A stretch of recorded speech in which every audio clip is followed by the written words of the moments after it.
1993. What comes to mind when I say that year? Is it the fall of Escobar, the World Trade Center bombings, Bill Clinton taking office, or maybe even the grunge scene that was on the rise due to music made by Nirvana and Pearl Jam? Although I wasn't even alive, I associate 93 with the release of In Utero by Nirvana, but that's not what this is about. What this is about is something that sticks to me even more, something that sticks out to me so much I have to make this entire video about it. That thing was the release of the Super Mario Bros. Movie.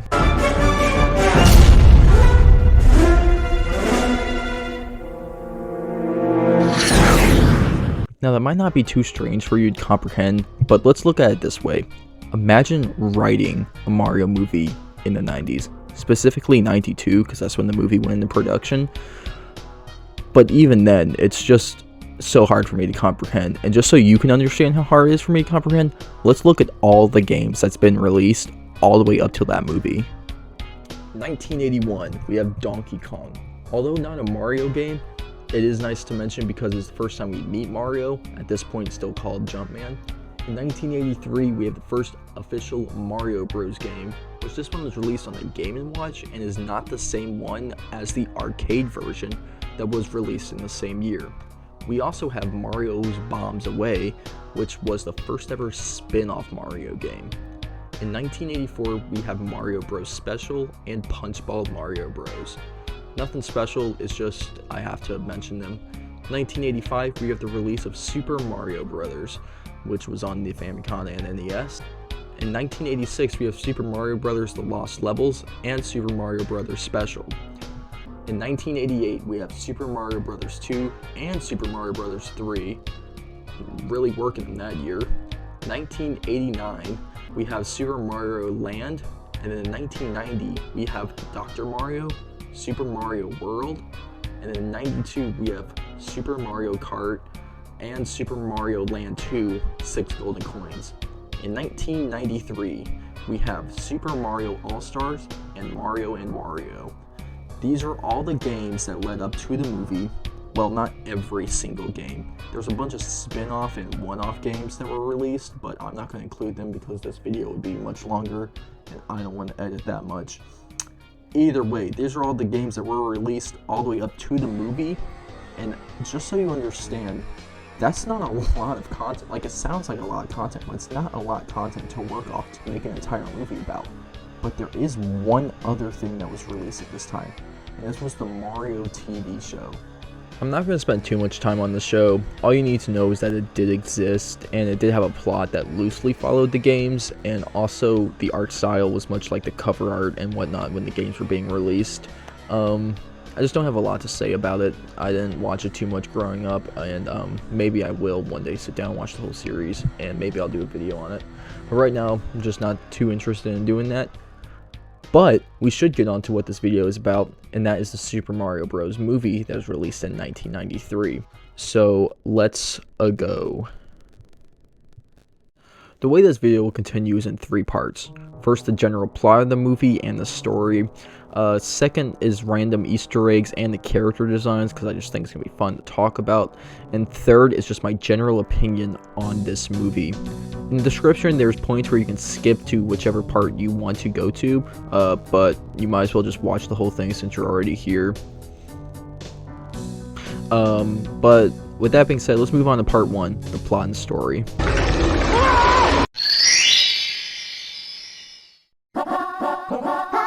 Mario, and Luigi Mario are plumbers that live in Brooklyn that discover an alternate dimension that's been right underneath them. This dimension reveals that the dinosaurs never die when the meteor hit, but actually split into said other dimension and continues to evolve into humanoid creatures. They discover this dimension through Daisy, who after getting kidnapped by Spike and Iggy, which is like President Koopa's like goons, leads Mario and Luigi to the dimension. When they make it to the alternate dinosaur world, they are ordered to get arrested by President Koopa. He is the leader of this world, the main antagonist. He's also just like the stand-in for like Bowser. His whole deal is that he wants the dinosaur people and like the human world to merge. But in order to do that, he needs like a shard of a meteor, the same one that hit. And when he connects that with the big meteor, it will unlock the gate between worlds.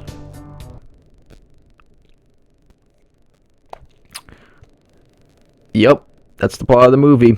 Either way, Mario and Luigi can't let that happen, so they get through plenty of shenanigans, such as going on a high-speed police chase, jumping into garbage, going on to a dinosaur nightclub, and having a run-in with a character named Big Bertha. Hi, Editor Brian here. I can't just not let this pass and not be in the video, but I learned that Big Bertha is not like an original character that was made for the movie, but in fact like a humanoid version of a Cheep Cheep named Big Bertha that already existed in the games. The fuck? And various other fungus-themed missions. We eventually learn that Daisy is the daughter of the rightful king of the dinosaur world, or Mushroom Kingdom, and that is why there's fungus everywhere. I forgot to mention it, but there's just like fungus everywhere throughout this world. I didn't make it. I didn't make the movie. Where am I? Where am I in the script? The movie ends with a big boss fight against President Koopa and Mario and Luigi, and then another random boss fight after that between like President Koopa's like evil wife or something. I don't know. Either way, as you expect, the good guys win. And I forgot to mention it, but Luigi and Daisy are having like some weird romance thing throughout this whole movie. But I don't know. But Daisy decides to stay in the Mushroom Kingdom to be there, I guess. And then Mario and Luigi just go back to being plumbers in Brooklyn. And Yoshi and Toad are there. They don't do anything. Toad turns into a Goomba, and Yoshi is a damn dinosaur. That's it. He's just there. He like licks the bad guy at one point. Doesn't do much. Either way, moving on into random Easter eggs and character design. This is going to be hell to edit. Holy shit. Monkey. Let's start with some Easter eggs. Now, I'm not going to go through every single Easter egg that's in this movie because who knows how long that'll take, but I'll just go over a couple that stand out to me. First one's going to be President Koopa's design, which, I mean, I'm going to talk about the designs later on, but I think it's nice to mention now that his design with the black suit and blonde hair, maybe a reference to Bowser's original design. I'll have some images up on screen right now where he had gray skin and blonde hair.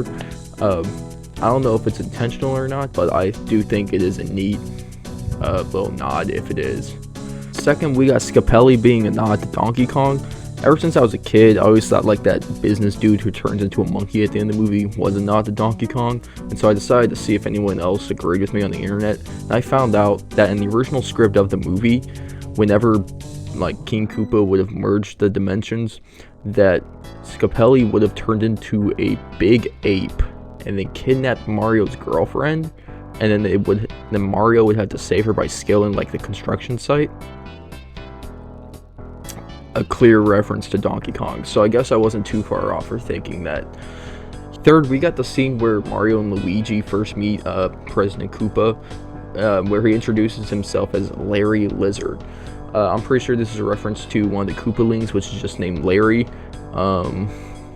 That's all I got for this one. Fourth, I'm gonna speed run a bunch of references to like Mario characters and monsters throughout the games. A lot of them just appear on like neon signs, and I'll put them up on screen. I'm not gonna spend too much time on them, so I mean you can just pause the video and look to find them for yourself. But yeah, it could be fun. Either way, let's start off with Fire Snake and Bullet Bill in this shot, Hammer Bros in this one, Wigglers in the club, Fishbone on this sign, obviously Thwomp, Boom Boom right here, and there's probably more that I missed, but these are all just the ones that like stood out to me. But yeah, let's move on to the next one. 5th, we got this dude in the bottom right corner. Whenever Mario and Luigi first entered the weird dinosaur nightclub, he's obviously dressed like Mario's original design. Yeah, that's all I have to say about this one.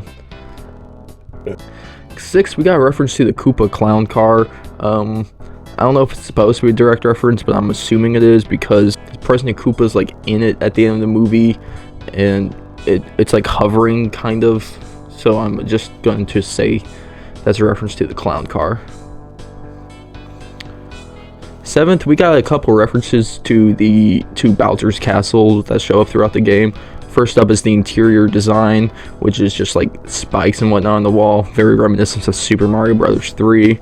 And then we have a reference to the final boss battles in these games, where Mario and Koopa are always on a bridge. You can see in this shot here. You know, it's neat. He didn't like dip him in lava with an axe, but you know, it's alright. But also, while I'm here, I never noticed this. I just picked up on it rewatching it the other day. President Koopa's tower is just like the Twin Towers, specifically the north one, but the south tower is like half destroyed. And I mean, it's not out of the realm possibility, because at this time the Twin Towers were still like being attacked with like bombs and car bombs and whatnot. Obviously they had no idea 9/11 was going to happen yet, but it genuinely was like, what the hell? I never noticed it before. But I mean, you know, it did give us this awesome clip, so. Those guys will do anything for publicity. 8th, I've noticed a reference to Desert and Ice World. The desert is obviously when Mario and Luigi are in the desert and then run into Iggy and Spike. And the ice one is when Mario's like going down the tube on like the mattress with like all the missing girls from Brooklyn. And it's like frozen, there's icicles everywhere. Obviously a nod to Mario going down pipes or whatnot. But also it just seems like a normal reference to like just the ice world and whatnot. 9th, we have the question block, which makes a very small brief appearance when Luigi is hacking into like the police car. And 10th and last Easter egg I'm going to talk about is Birdo. Birdo appears in this movie 2 times technically. At the beginning, when Mario and Luigi go into the dino world, there's a lady who screams, "Don't touch my baby!" And it's just like her egg. That's supposed to be a reference to how Birdo acts, especially in the show and the games. But also later on, there's like a taxi service that says Birdo's Taxi, and she's driving, so, you know, it's Birdo. Never knows that. But anyway, that's all the Easter eggs I have. I'm sure there's more. I'm sure there's plenty more, but I don't want to make this video longer than it has to be. Anyways, let's move on to the character design, starting with our red and green plumbers, Mario and Luigi. So they go through plenty of outfits throughout this movie, but I'm going to mainly talk about the one they get in the middle of the movie, which is the only outfit that represents the colors that they wear. Mario has like a red one, Luigi has a green one, obviously, except they all got blue accents on like the arms and like pockets. I think they look fine.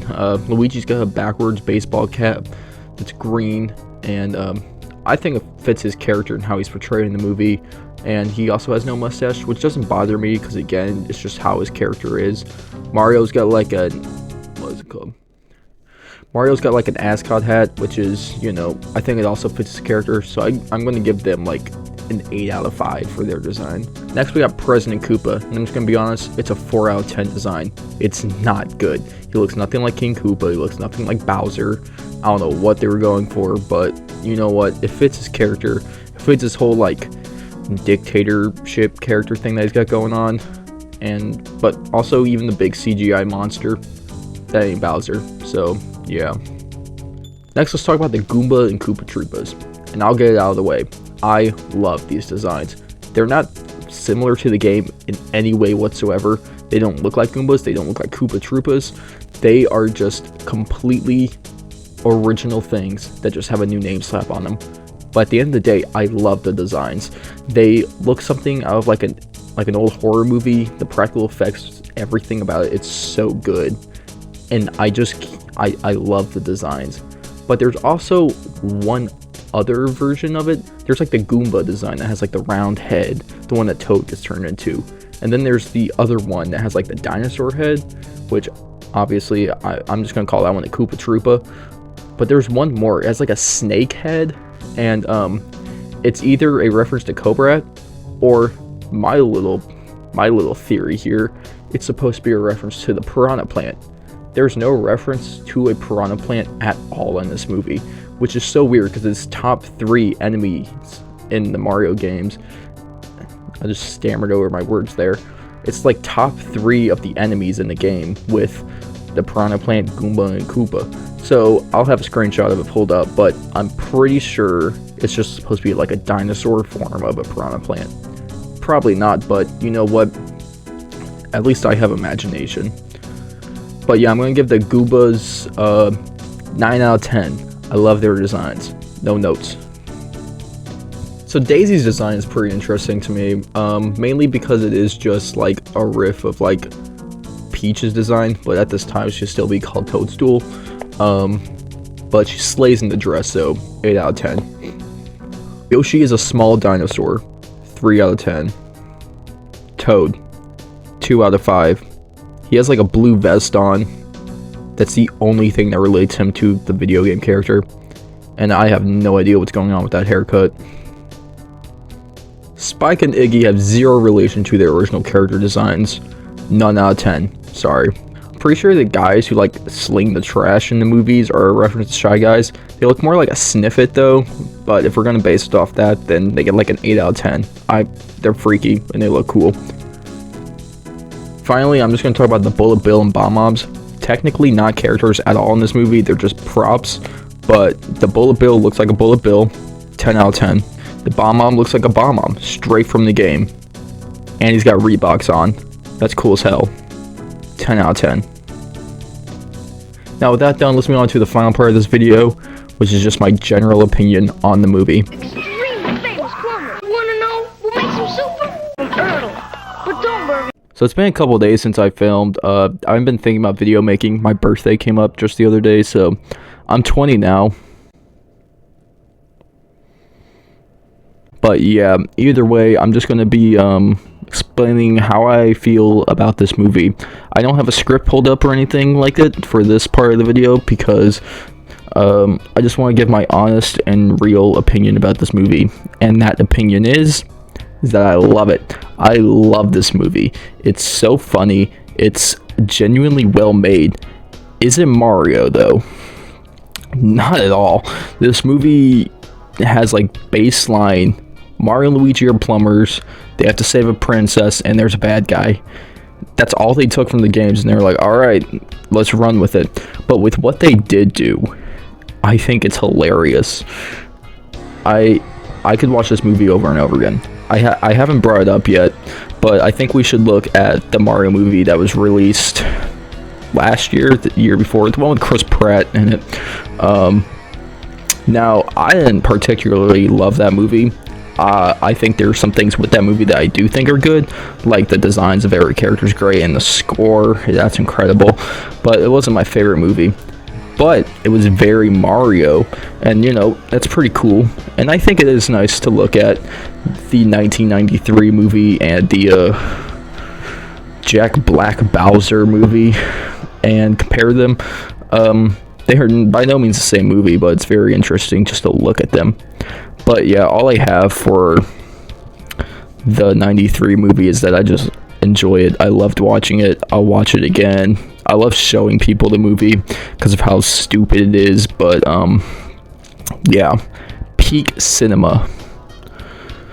But anyway, that's the end of this video. If you'd like to see more, like, comment, subscribe, all that YouTube stuff.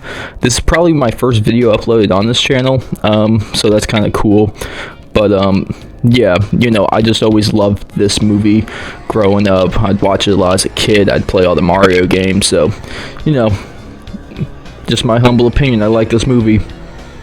That's all I have to say.